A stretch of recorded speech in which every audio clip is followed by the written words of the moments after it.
A brutally honest look at what it's like to be an entrepreneur. Did you know that nearly 1 in 5 adults around the world are in the process of creating a business?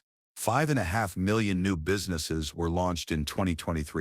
If you're here, you're probably one of these folks, or you've fantasized about becoming one. You've imagined a glorious future where you get to choose your own hours, make lots of money, and generally be in charge of what gets done when. The thing is, this fantasy is just that, a fantasy. Sure, being a business owner definitely comes with more freedom than your typical 9 to 5, and there can be significant financial payoff. But there's also a lot of crap to shovel throughout the process. A global pandemic could suddenly shut down your brick and mortar, or there could be a market crash that hurts your ability to get funding, or a family member could sue you after investing. The crap shoveling never ends. It's an eternal part of the entrepreneurial life. The best advice: the crap shoveling never ends. It's an eternal part of the entrepreneurial life. The best advice this book summary can give you: learn to love it. In the next sections, you'll get an honest look at what being an entrepreneur is really like, from the perspective of Kass and Mike Lazerow, a married couple who've started several successful companies together and invested in many more. You won't get a comprehensive how-to for starting a business, but you will hear about the less glamorous truths that'll help prepare you for when shit hits the fan. The non-existent work-life balance. Kass had just been wheeled into the recovery room after undergoing an emergency C-section. Thankfully, their newborn son, Cole, had been delivered healthy. Kass, however, wasn't doing so well. Before the surgery, the epidural she'd received had clotted in her brain. This caused stroke-like symptoms. The entire left side of her body had drooped and gone numb. She was idly wondering whether her face would permanently be stuck like that when her husband and co-founder, Mike, gingerly placed a laptop on her stomach. "I hate to say this right now," Mike said, "but Buick needs their ads up." The most important ads of their career were scheduled to go live. The 68th Masters Tournament would begin in 4 days, and professional golf tournaments played a huge role in the profitability of their company. Golf.com. There was no wiggle room. If Mike didn't sell ads, and if Kass didn't traffic and manage them, they'd have no revenue. No revenue, no company. Mike tried to cover for Kass when she went into labor early, but he didn't know how to do her part of the job. So just minutes after giving birth, she logged into the management platform and turned on the ads while Mike sung her praises. Hearing this, you might be shocked and a little horrified. How could Kass and Mike have been worried about their revenue at a time like that? But from Kass and Mike's perspective, that's how entrepreneurship works, for better or worse. This situation was far from an anomaly. When their first son was born, Kass took less than a week of maternity leave. Then, it was in the hospital, after their third child was born, that Mike had the idea for their next company, Buddy Media. As an entrepreneur, you have to accept that doing something meaningful to you comes at a cost. In Kass's view, you can only do one thing really well at a time. If that one thing is starting and growing a business, then your relationships will suffer. Likewise, if relationships are the priority, your business will suffer. Kass and Mike definitely felt the impact of prioritizing their business. They weren't there for their kids as much as they would have wanted, though they never missed one of their kids' plays, rehearsals, or games. They were always tired, never fully present. Plus, they developed almost no meaningful friendships outside of work, and both experienced major health issues. They couldn't fully take care of themselves physically, mentally, or emotionally. Are you willing to embrace these realities? If not, you probably shouldn't become an entrepreneur. But if you are, there are ways of managing the imbalance as best you can. For Kass and Mike, they openly discussed and agreed about sacrificing time with their kids when they were young, so that they would hopefully get more time with them later. They chose to focus on financial success, to provide their kids with a better life and to improve the world through philanthropy. That wasn't necessarily the right decision, but it was a conscious one made through honest communication. Before taking the plunge and starting a business, do a lot of self-reflection and make sure the trade-offs are ones you're willing to make. Remember, you will sacrifice some combination of friendships, family, and health. Are you still ready to grab that shovel? Solving the people problem. Aspiring business owners tend to spend a lot of time focused on the co-founder question. That is, whether they should have one. The truth is, success or failure isn't guaranteed either way. On the one hand, 80% of all billion-dollar startups have two or more founders. On the other, companies with solo founders tend to survive longer and generate more revenue. That's why Kass and Mike believe it's not really about having a co-founder or not. It's about having the right one if you choose to go in that direction. It's a lot like picking your spouse. Your co-founder is the first person you talk to at the start of the workday, the person you vent to, and the person you celebrate with. So, you want to be sure you're with the right person. How? It helps to assess whether you're on the same page with your vision, values, communication, mindset, and workload. First, founders need to agree on vision, where they want to go. They should also agree on values. Is your co-founder willing to cut corners you would never cut? If so, it's good to try and find that out in advance. Also, how does your co-founder prioritize their values? Say your co-founder deeply values family, and she has 3 kids and an ailing parent.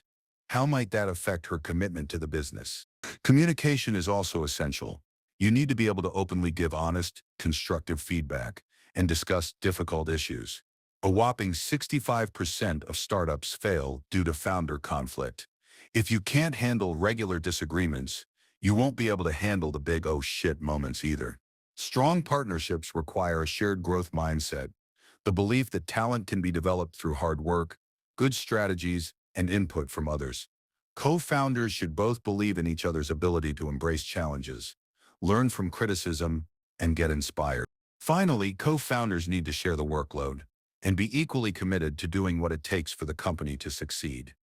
This doesn't mean performing identical tasks. Definitely play to your strengths. But you don't want a relationship where you're doing 90% of the work. That's a recipe for resentment, and it's demotivating for your employees. This approach applies to hiring your employees too. A company's first 20 employees contribute to the soul of your business and set the tone for all future hires. Your initial hires should fill in the gaps the co-founders can't and should be tied to your biggest priorities. For example, Buddy Media's hiring strategy was based on customer needs. Their initial business model involved building apps, which required specific technical skills, so they prioritize hiring engineers. If you get it right with the first batch of employees, you get them to bring in their friends. At Buddy Media, employees were given a sizable bonus for every referral, as well as a coveted position on the referrals leaderboard. These incentives ensured everyone knew how important hiring was, which ultimately saved the company a lot of money and time. The Go Gauge. Sweetgreen's product concept was pretty simple. They wanted to offer food that was both healthy and convenient. The company was born from 3 Georgetown College students' dissatisfaction with campus food options, which failed to balance speed, price, and nutritional value. Today, Sweetgreen is worth about $1 billion. How'd they do it? Simple. They answered the questions on the Go Gauge. The Go Gauge is a measure that Kass and Mike use to determine whether to invest in an early-stage project. It involves just 6 questions, but without solid answers to all of them, funding is a no-go. Entrepreneurs are often instructed to make a 30 or 40-page business plan with a bunch of different sections and appendices. But in Kass and Mike's view, less is more. A clear one-page set of answers to a few key questions helps them and you focus on the pure vision needed to invest time or money into an idea. The 6 questions on the Go Gauge relate to 6 key areas: product, differentiation, customer, sales, and marketing, delivery, and financial model. We've already discussed Sweetgreen's product, healthy, convenient food. But what differentiated it? It was simply better than anything else that existed. When it first opened in 2007, there weren't many quick-serve restaurants with healthy options. For your company, differentiation could mean being faster, cooler, smaller, bigger, cheaper, or fancier. The next element in the Go Gauge is your customer. Who's your audience? Sweetgreen targeted consumers who value healthy food, convenience, and reasonable prices. Relatedly, what size is your market? Sweetgreen's founders knew there was a huge market for people who eat out regularly. 3 out of 5 Americans go out for dinner at least once a week, and on average order delivery 4.5 times a month. It's good to consider roughly how many potential customers exist, because that number needs to be big enough to justify the size of the company you're building. Fourth is sales and marketing. Customers won't find you on their own. You need a plan for reaching them via marketing and advertising. You might only sell directly to consumers online, like the companies Wayfair and Chewy, or you might only have physical stores, like smaller retailers. Along similar lines, you need to consider delivery. How will you get your product to your customers? For Sweetgreen, it was their restaurants. For other companies, it might be through an app store. Last but not least, there's the financial model. This bit makes all the difference. On its surface, it's straightforward. Calculate the revenue you expect to get from customers and what you expect to spend making your products and running your company. Unfortunately, entrepreneurs tend to grossly overestimate their revenue and underestimate their costs. So, after you're done creating your financial model, cut the revenue in half, and then double the expenses. It's much better to exceed your projections than to fall short. Feeding the baby. What's the one thing that can take any company down? That's right, running out of money. Just like a baby can't survive without food, your company can't survive without cash. That's why Kass and Mike like to say that the first three jobs of an entrepreneur are don't run out of money, don't run out of money. Hoping that you suddenly generate more revenue is never a strategy.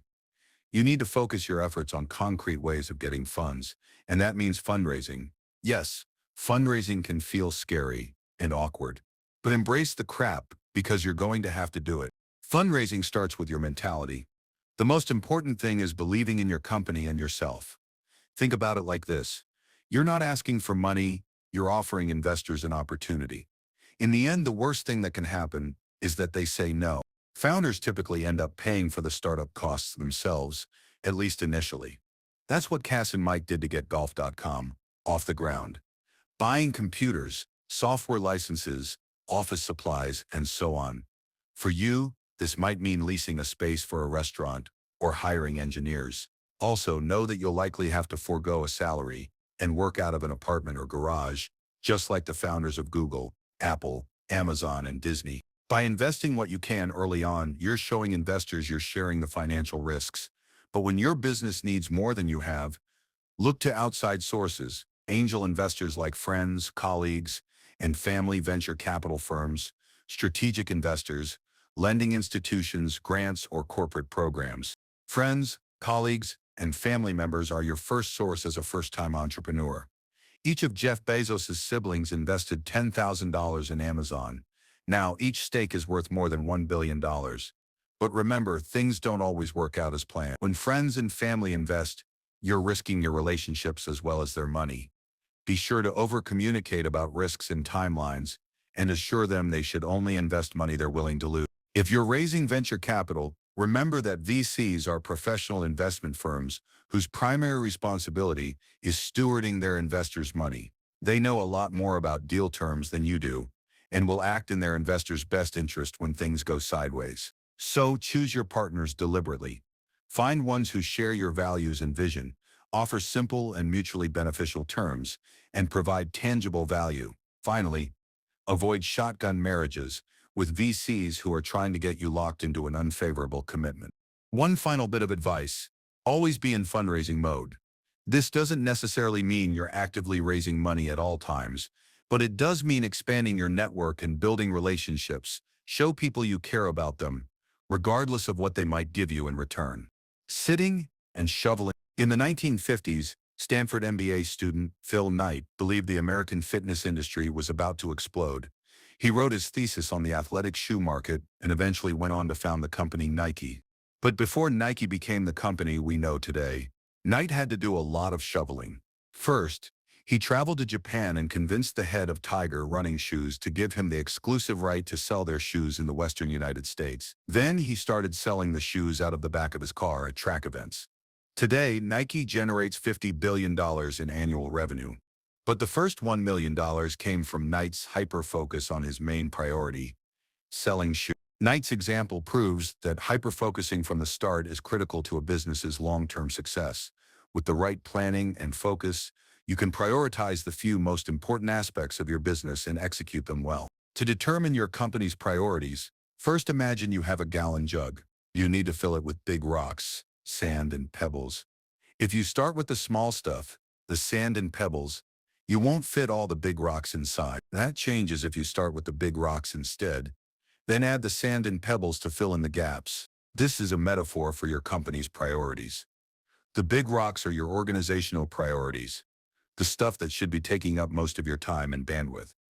What these are exactly depends on your business, but they could include sales, hiring, or expanding to new markets.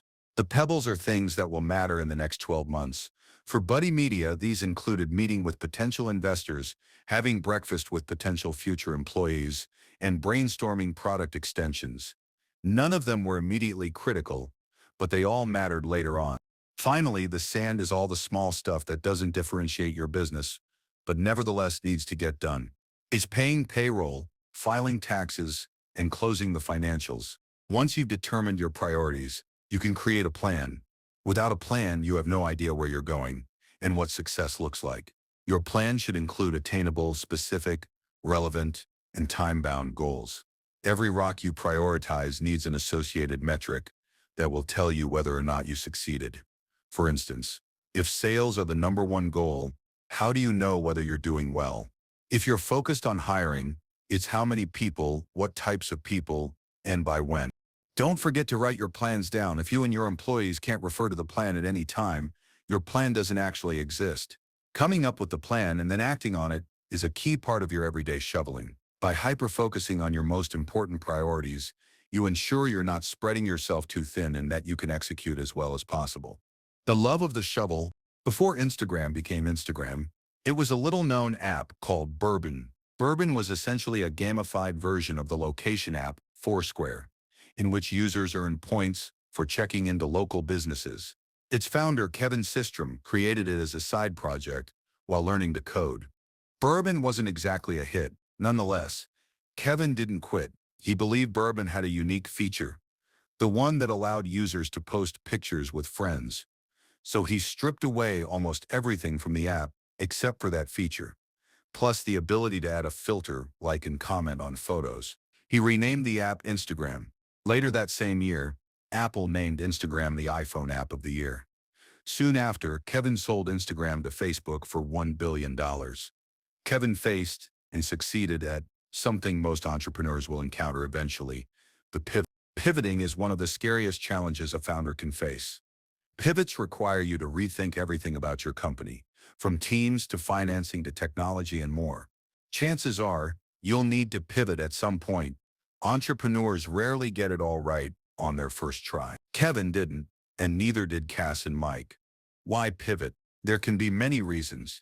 The market for your product might turn out to be smaller than you thought, or a new opportunity crops up that you feel well suited for. Perhaps a shift in technology threatens your product, or a new government regulation changes your operation. Many entrepreneurs avoid pivoting out of fear. You can't control fear itself, but you can control your response to it. If you're grappling with a big decision, Mike advises asking yourself one simple question. What's the worst thing that can happen if you do this? Usually the worst-case scenario isn't actually that bad, and it's much better than staying stuck. Buddy Media pivoted twice before landing on a successful model, which enabled their exit in 20. But even when they did succeed, the price was high. This brings us to the last lesson about the shit-shoveling life of the entrepreneur. In May 2012, Mike got a life-changing phone call from Salesforce's corporate development team. Salesforce wanted to buy Buddy Media for close to $1 billion. When Mike heard that news, he should have been thrilled.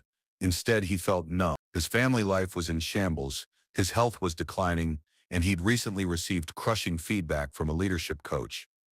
Now he was being offered a life-changing amount of money. The sale was his and Kass's chance to heal, and they took it. The moment of celebration in June was pure, ecstatic euphoria.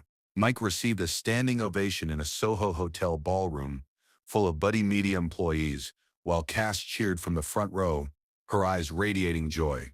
They'd shoveled for 18 years together, and at least in that moment, it all seemed worth it, despite their family life being a train wreck. For them as well as you, thriving as an entrepreneur means learning to love the shovel. Only that love of the daily grind and hard work will enable you to endure the crap you're bound to encounter along the way. If you decide to follow this path, you're signing up for long years of unglamorous, thankless work. But in exchange, you'll have purpose and fulfillment in droves. If you already know you love the shovel, what are you waiting for? Get shoveling. Final summary. The main takeaway of this summary to Shoveling Shit by Kass and Lazerow is that being an entrepreneur isn't glamorous, It involves a lot of hard work, stress, trade-offs, and crap. But just like the world's greatest artists have been inspired by romantic love, the world's greatest entrepreneurs have been inspired by shit shoveling, and their companies have reshaped the world. Kass and Mike treat shit shoveling as a beloved endeavor.